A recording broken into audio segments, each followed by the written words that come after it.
Infinite shapes. My dear monarchs, I fight alongside you. My heart beats with yours. My blood pounds to the rhythm of war in harmony with our people.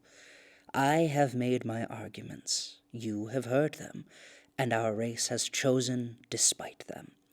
You shall hear no further dissent from me and mine. However, I will warn you. We are us, the Eldari, and them, the human races, two perfect but completely different shapes. The Eldari are a circle, flawless and infinite, possible to explain but too unique to define. Our shared memory a radius, our designed wisdom an area. Any calculation may be applied to us, and even in exact terms, the curious must settle for precise enough and never truly, fully pin us all down.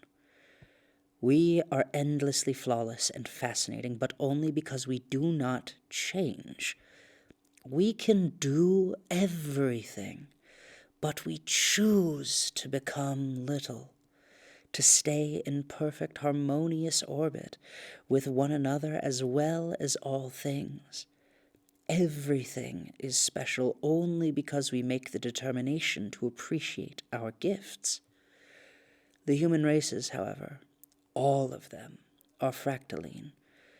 Where we are always the greatest we choose to be, they begin very small and very simple, but soon become complex, then elaborate, then incomprehensible. Their population is measured through generations by exponents, their growth in so many things by polynomial curves that themselves recurse and generate new evolution on entirely new vectors that resemble each other out to infinity. The only difference being their scale. Small revelations at home that mimic large revolutions abroad, they too are a perfect shape.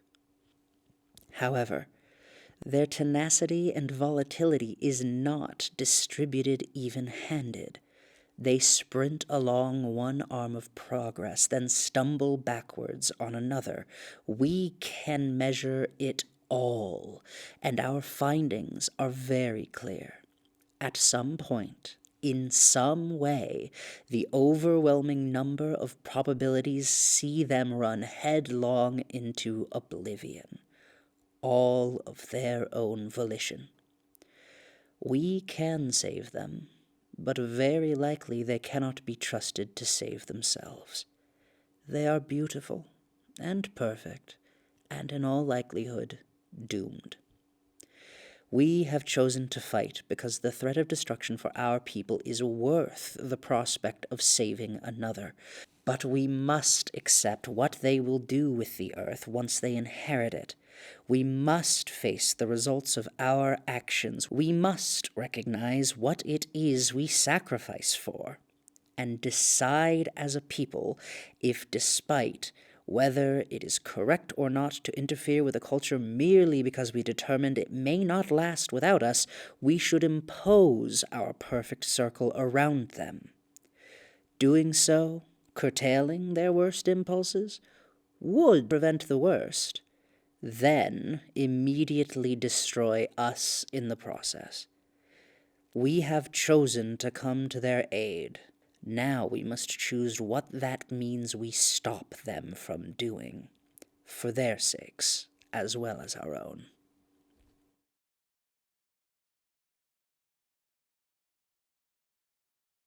Record from Court Adarast's proceedings. Letter from High Mathematician and Geometer Herona.